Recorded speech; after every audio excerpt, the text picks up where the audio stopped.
Welcome back to Small Caps, ladies and gentlemen. My name, Kerry Stevenson. I'm sure you all know that by now. Today, I've asked David Williams. He is the Executive Chairman of Thomson Resources. ASX code is TMZ, but they're also on the OTCQB as TMZ with an RF at the end. Now, who are Thomson? I'm going to ask David all about that, but just briefly, they've got a very diverse portfolio of silver, gold, tin, both in New South Wales and in Queensland, and a very good strategy to bring these into development and further down the line into production. David, good to see you. Thank you so much for joining me on Small Caps today. Hiya, Kerry. I hope you had a great Easter and that sun is shining out there in Brisbane. It's beautiful up here, and I hope and the Easter bunny arrived, so all's right with the world. That's probably why I'm smiling so much. Well, too much chocolate. Far too much chocolate. David, I really like Thomson Resources, and you know, I've spoken to you in the past. You treat this very much as a business, but before we get into all of that, this is the first time you've talked to our beautiful investor audience. So explain who are Thomson. I gave them a brief overview, but give an overview in your words of who are Thomson Resources.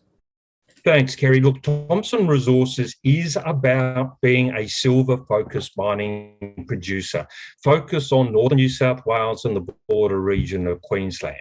It is about bringing together a number of projects that have operated, bringing them together in what we call our New England New England Fold Belt hub and spoke strategy into producing a long-term commercially sustainable silver-focused mining producer. And there's not many opportunities in Australia for investors to invest in a company like that. David, what do you mean by the New England Fold Belt hub and spoke strategy? Right, yes. Because there's a lot of words there, but I want to sort of understand, what does that mean? Because as investors, we want to know, are these diverse projects? Are they close together? What are you trying to do with this strategy?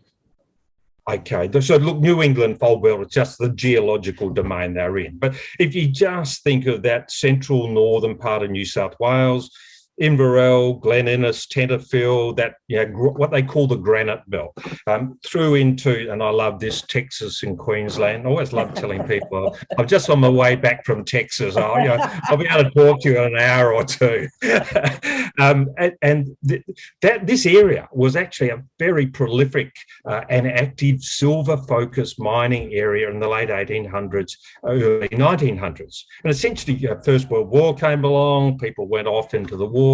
Number unfortunately didn't come back, but generally people didn't come back into the area, and the world moved on, and so it's been a largely unfocused, unloved area, if I can put it that way. A number of really good projects with resources in that area, which when you look at them each on their own, you say, well, that's not large enough. That's not going to work. Or, people looked at them just for the silver, but hang on, there's other minerals associated with that silver that you could get value for. And so what we set ourselves about, once we'd made that decision that in the second half of 2020, that, okay, we're going to become a silver producer, we could see the gap in the market in Australia. We then looked at these projects and what was within a reasonable transportation distance so that you could bring the different deposits into a centralised processing facility. Okay. That's something that's not unusual in places like Western Australia. I mean, you go and look over in the Western Australia and there'll be a toll mill and people with little deposits, and they'll truck their deposits or their ore into the toll mill, and away they go. In a sense, this is no different. It's just, well, this is the first time all these projects have been under the one operator, being Thomson, and certainly under the one operator that has got a vision and can think outside the box as to how can I make these work. Is that what these projects, I mean, how many projects have you got? How far apart are they?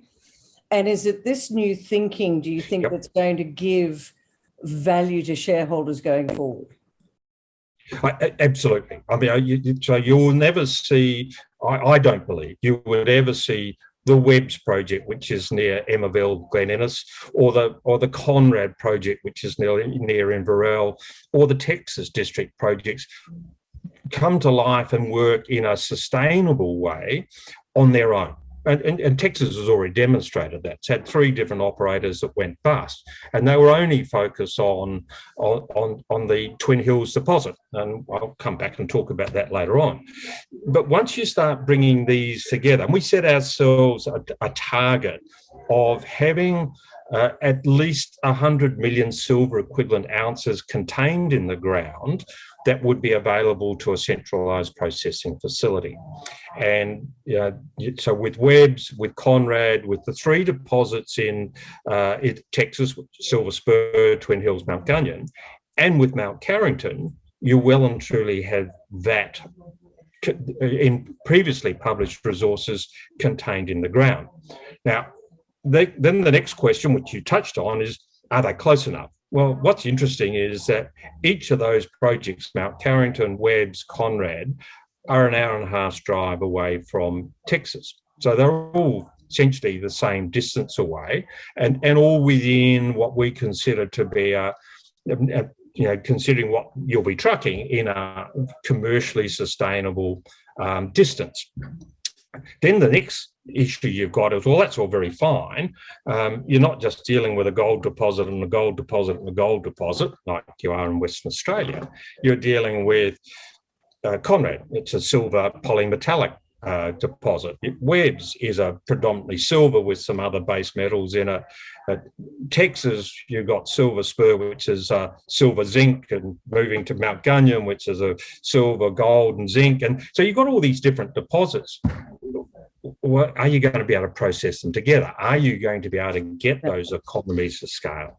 And so that's why we have been spending a lot of time and effort understanding the mineralisation and the metallurgy of each of these deposits. And when you see some of those ASX releases that we've pulled out on the metallurgy of the Texas deposits, which we put out earlier this year, the metallurgy of Conrad, which we put out in August last year, and the metallurgy contained in Webbs, which was in the recent announcement this month, you can start to see this processing pathway is starting to gel.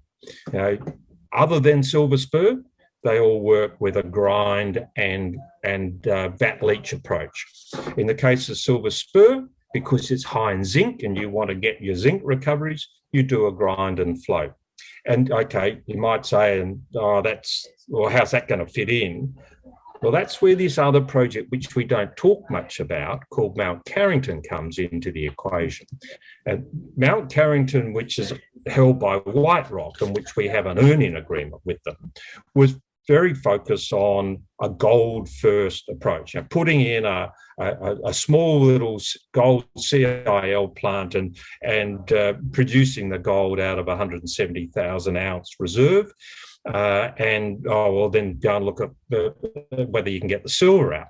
Now, as we've spent time on dealing with that, as we've spent time in the background understanding what's going on in that area, we could actually see it's got enormous polymetallic potential, not just the gold. And that, in a sense, just dealing with the gold was going to be, in that way, it was going to be a suboptimal development of the project. So we've been having lots of discussions with White Rock about that and about its potentiality, particularly to fit into the hub and spoke approach, understanding how you're best to process the minerals there. And watch this space. It's interesting. You've got a picture behind you. Which one is that? Which project? So that is Texas. So that's the Texas Inquisition. So that's the pit, the Twin Hills pit. Now, that's an interesting one because, and again, illustrates where by people taking a very narrow approach. And I had my general manager exploration, Martin Bennett, who joined us in February this year. Martin made the observations. David, there have been 3 different operators. There have been previous operators on the various deposits at Texas.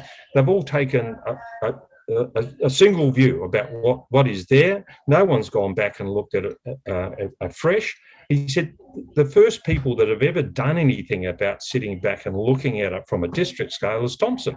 And he said, and it's come up with quite a different geological model there and with a different pathway.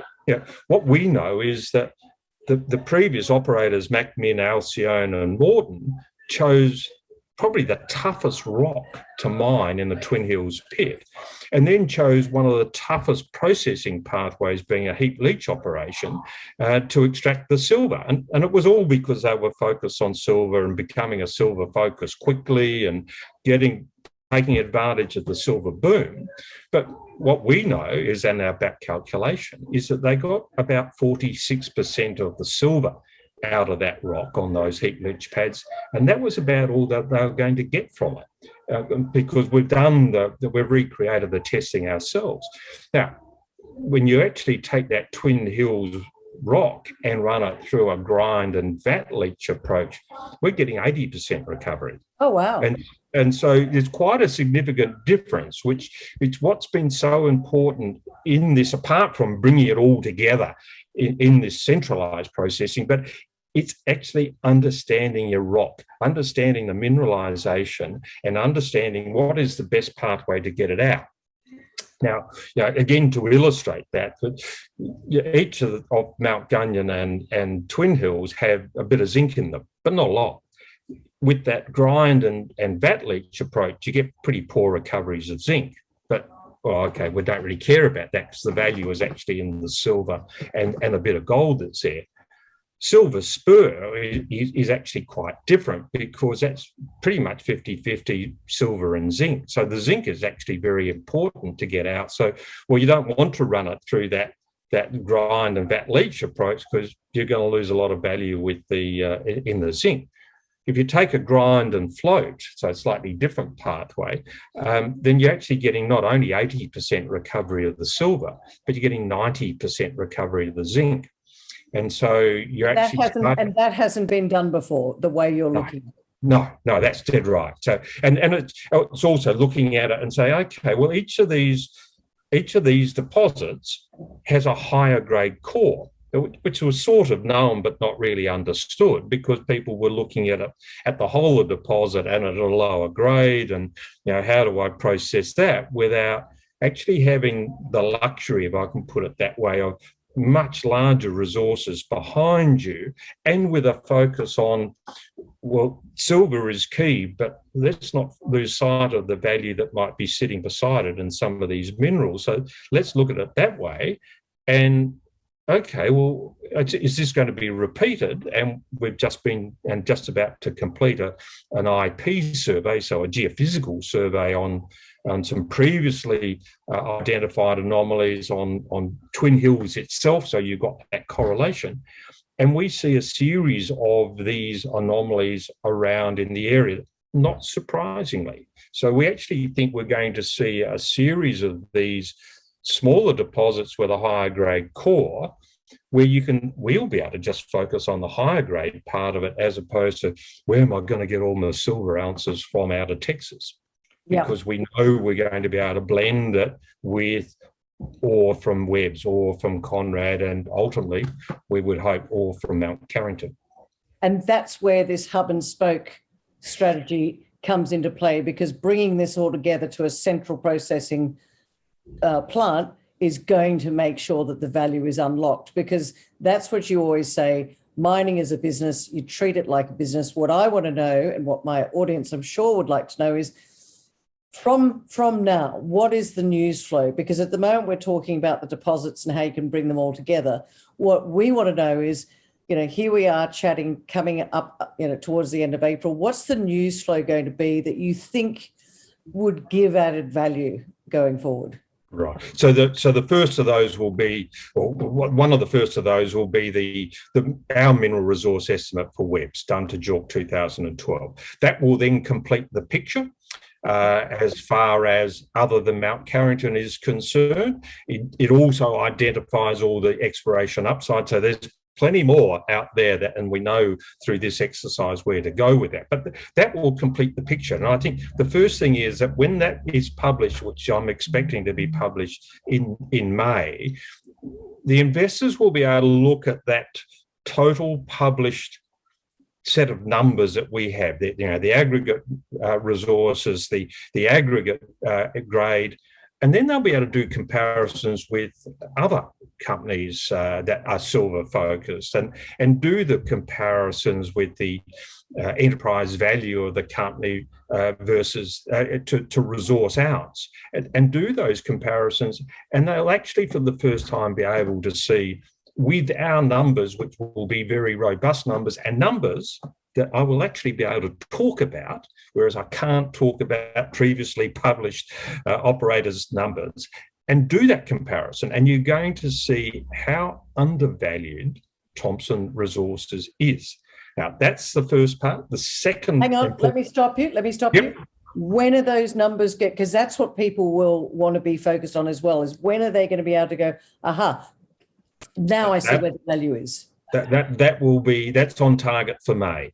So I we're well advanced. I've seen the preliminary numbers. We're doing some fine tuning on it. So that is, subject to another COVID outbreak or something like that taking people away.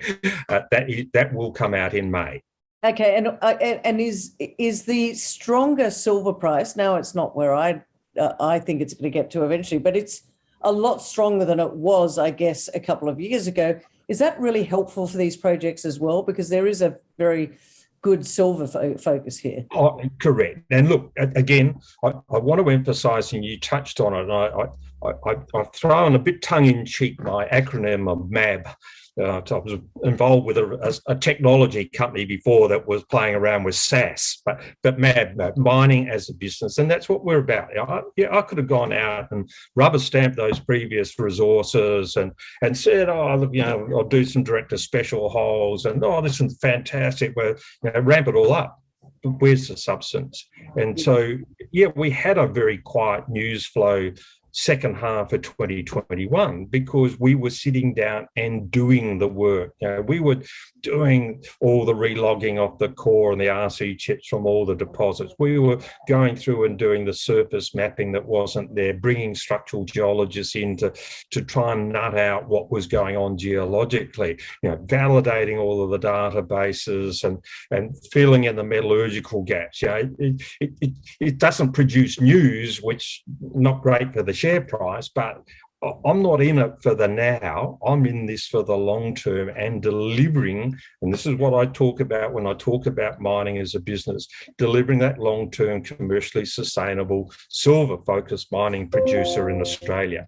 And that therefore we want to do the job properly, and that job takes time and it takes money. We've broken the back of it. We're nearly to the cusp of effectively completing a scoping study. And we've launched off this centralised processing pathway study, and that'll take around about 6 to 8 weeks from here. That will then pull together that metallurgical information that we've put out in ASX releases and say, okay, so this is the design of the central processing plant, and this is what the output will be, and here's the high-level costing. And then we'll go forward, effectively then we'll kick off the PFS approach in the second half of this year, and we'll start refining that and working out what specifically we need in places and what's the engineering involved and all the other bits and pieces around and get it working on the approvals and so on. But those bits and pieces, the WEBS MRE or the mineral resource estimate, the stage one of that central processing pathway study, even the starting to do the drilling in the Texas district, which we'd expect to start in the middle of May and roll into WEBS. And then I suppose also the other one is what we're doing in relation to Mount Carrington and how that all fits into the puzzle. All of this, the investor is going to see and going to understand and going to appreciate it is real. Now, and they'll know that before 30th of June. Now, to go back to it, when we pulled together all the projects, and we did that effectively in 4 months from late 2020 to 2021, I didn't at that stage know whether it would all work together. And so we continued to work on some of the other projects that the company already had before. But we now are seeing with all this work we've done on the metallurgy and the output of that is, it is real. It is going to work together. But the focus, because Thomson have got a number of other projects. Now we're running out of time, so just want 30 seconds on this. Sorry, I'd love to talk to you for another hour. Don't have the time. The focus is this aggressive focus on that New England belt. You have other projects. Just quickly, is there any focus on them? What are you doing with those? Yeah, so look, the key that we're working on there, what Thomson had before we made the decision to get in silver, was the Lachlan Fold Belt with tin and gold, and including the Baigu world-class tin project down there, and the Chillago very early stage copper, gold, silver in far north Queensland, which was there as counter-seasonal. Now, they're not our major focus at the moment. So we've really been just focusing at the moment on getting Baigu particularly to that maiden mineral resource estimate, and a little bit of drilling on some of the other projects. And then, again, watch this space as to what we do, because we want to make sure our efforts and our focus is on the New England Fold Belt Hub and Spoke project. Well, there you have it, ladies and gentlemen. Now, before we go, my beautiful viewers know I always ask this. 3 reasons in nice short package why they should be sitting up and taking a look at Thomson Resources ASX code TMZ right now. Okay, there are limited Australian silver focus opportunities to invest in. Thomson is one of those. Watch this space as far as silver is concerned and where the silver price goes. And when you look at, as I mentioned in May, and start comparing our enterprise value versus resource ounce with the other silver focused players, you're going to realise how undervalued Thomson is. Secondly, Thomson has demonstrated its ability to deliver its hub and spoke strategy quickly, and now is demonstrating how it is leveraging off tens of millions of dollars spent by previous operators on exploration to get it at the development phase. And the third one, and not to sort of harp on it, but it is mining as a business. We are about delivering a long-term, commercially sustainable Australian silver-focused mine operator. David Williams, it's very refreshing to hear mining as a business, because that's what it is. After all, investor shareholder funds, it's their money. It's lovely to hear that someone treats it as a business, as do others. I'm not saying that no one else does it, but it is refreshing to see that you've got a strategy, you're working hard on it, you're going at it aggressively. When you've got that mineral resource estimate in May, come back and have a chat with us. Let's talk numbers in May. But for now, thank you so much for joining me on Small Caps today. Thanks for giving me the time, Kerry, and lovely talking to you again.